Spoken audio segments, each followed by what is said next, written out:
Yeah, so this month's investment tip of the month is how to handle backup offers. How to handle backup offers, when to receive them, if you should write them. And we've got some great stories because we just went through this with 2 clients.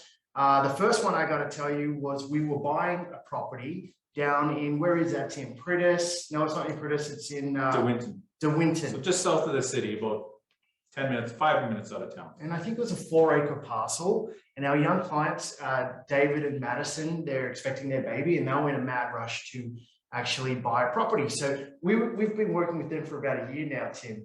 And funny enough, we came across this property, and when we went to put the offer in, because there was so much land, it was 4 acres, we went into competing offers, and the person that was putting in the other offer decided to build a shop on the land, and that just made our offer not look so great. Yeah, he was going to have the builder build a shop for him, so the purchase price actually went up by a couple $100,000. So that was more attractive to the builder than the offer from our client. So we mulled it over and we actually decided, what should we do here? And we decided to go ahead and put in a backup offer. So we wrote an offer just like normal, and we dated it at the end of the condition time, the condition date and condition time when the first offer was supposed to expire.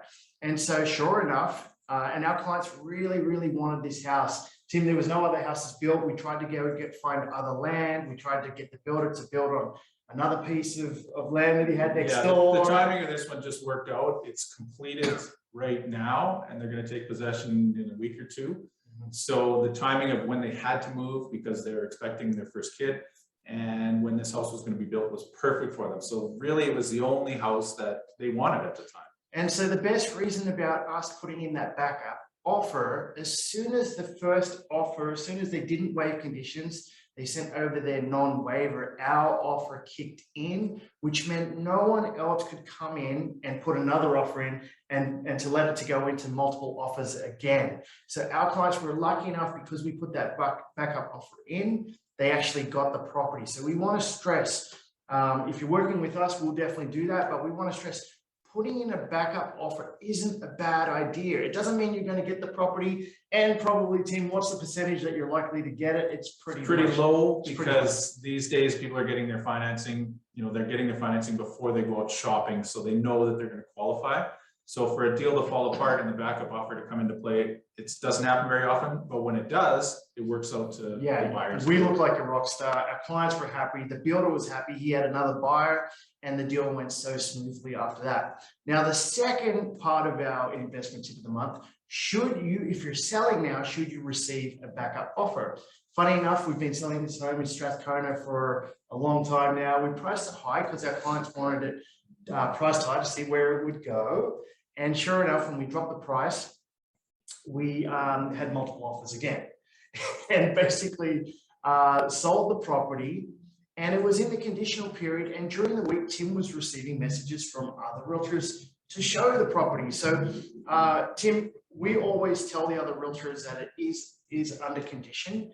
It is conditionally sold, so it's up to them if they want to keep showing it. And you did have a couple of realtors. Yeah, there were continual showings going through during this conditional period.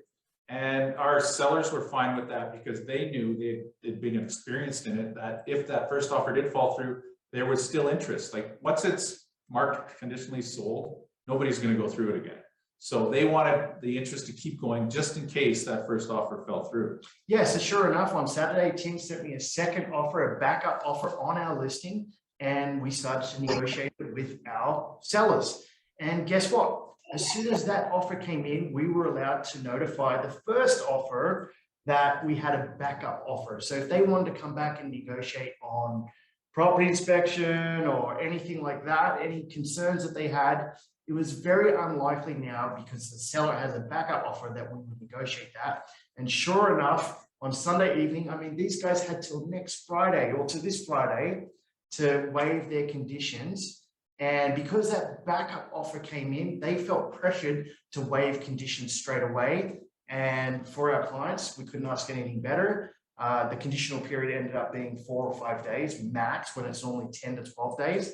And the property was marked sold. So can backup offers work for the buyer or the seller? Yes. And it is important if you do it, and we strongly advise it. We would do it for our clients, no problem at all. That is our investment tip of the month. If you haven't heard of our investment tip of the month, please visit our, or please subscribe to our YouTube channel, and you won't miss another investment tip of the month. So